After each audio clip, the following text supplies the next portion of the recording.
Assalamualaikum warahmatullahi wabarakatuh. My name is Tura and today I'm going to walk you through the intro to digital art. If you're a beginner to digital art, there are two things that you need to keep an eye on, which are devices and software. So first of all, the devices that you need to typically create a digital art is a graphic tablet and a laptop, of course. Alright, so this is how a graphic tablet typically looks like.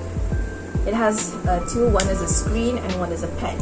Alright, this typically has a cable that you can connect to your laptops, and you would usually just draw on your laptop using this. You can just draw on it as you would, on paper, and then it would transfer to the software that you are using, and then by that you can just transfer your skills on paper to your screen, basically just creating a digital art just the same way you would a traditional medium. It's not that pricey for the investment that it brings to you.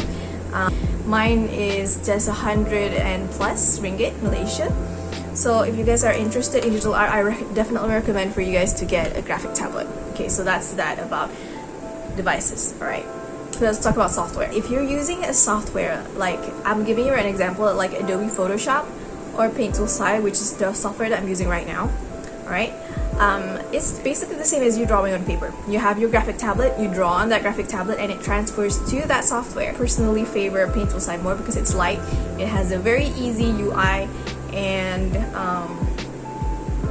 basically it's easy to use. It's good for beginners as well. So what I mean by getting your graphic tablet and just drawing on the screen as you would traditionally, what I mean is when you press hard on a surface, it will create a thick line, and as you apply less pressure, it will create a thinner line. So it will be the same as you drawing on paper, basically using a brush. It's very important for you to get a graphic tablet because of course you can still run the software if you don't have a graphic tablet. However, the lines will look very messy, it doesn't look good, it doesn't look smooth, it's hard for you to make good art based from that, especially if you're a beginner. Okay, so that's about Adobe Photoshop and pt.1.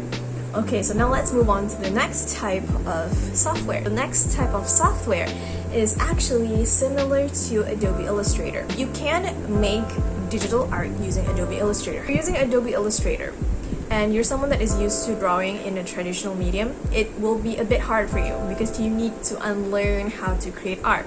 You don't create art in Adobe Illustrator the same way as you would draw on paper. You don't simply draw. You use a line, okay, you need a pen tool, and you should kind of edit the line on that pen tool to create an image that you want. There's of course an advantage to it in which you don't need a graphic tablet to do it. Okay, you can just create whatever image you want using your mouse. An artwork made in Adobe Photoshop or pt.1 will look closer to this, while an artwork made in Adobe Illustrator will look closer to this.